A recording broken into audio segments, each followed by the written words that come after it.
Status quo. Vetëm 16% e qytetarëve të Kosovës e mbështesin status quo aktuale ndërmjet Kosovës dhe Serbisë. Skenari i dytë, cilin e kemi testuar, ka qenë asociacioni i komunave me shumicë serbe me kompetenca ekzekutive në këmbim të njohjes de facto të pavarësisë së Kosovës.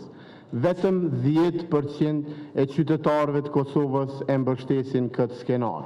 Dhe skenari i tretë, të cilin e kemi testuar në sondazh, ka qenë korrigjimi i kufirit ndërmjet Kosovës dhe Serbisë në këmbim të njohjes globale të Kosovës dhe antarësimit të Kosovës në Kombët e Bashkuara.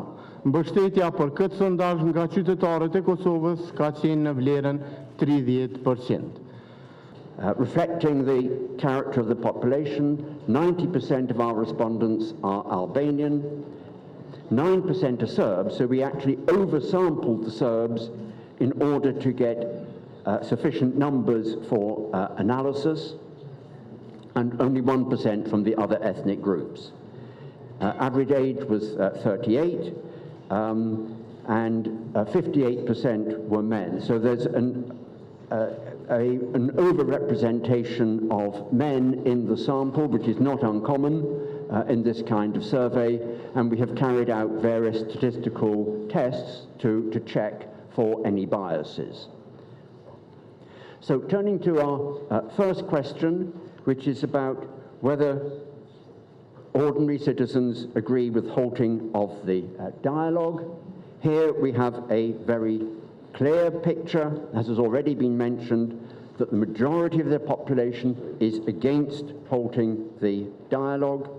Altogether, if we combine the somewhat disagree and the disagree strongly, that's 62% of all respondents do not agree with halting the dialogue.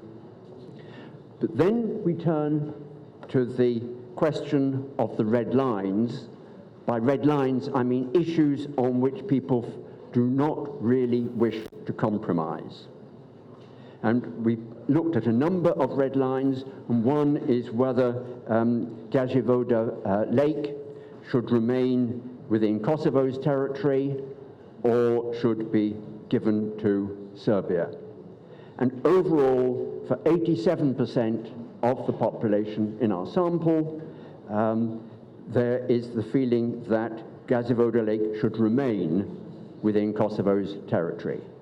So very high level of support or high level of feeling this should be a red line. But here, unlike the previous slides, we see an extreme difference between the Albanian and Serb populations. So 96% of the Albanian respondents think this is a red line, but only 5% among the Serbs. So huge disagreement on this issue between the two communities. The purpose of the survey is to give decision makers a point of reference when conducting the dialogue, when mapping out options, and when making priorities. The survey is part of a more comprehensive IDEA project supported by the Norwegian Embassy. From the survey, it is interesting to note that the vast majority of Kosovo citizens support the dialogue. The main message, the way I see it, is that people want change to continue.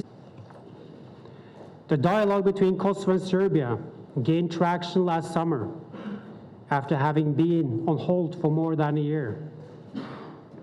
For the moment, however, unilateral actions are making it difficult to make progress.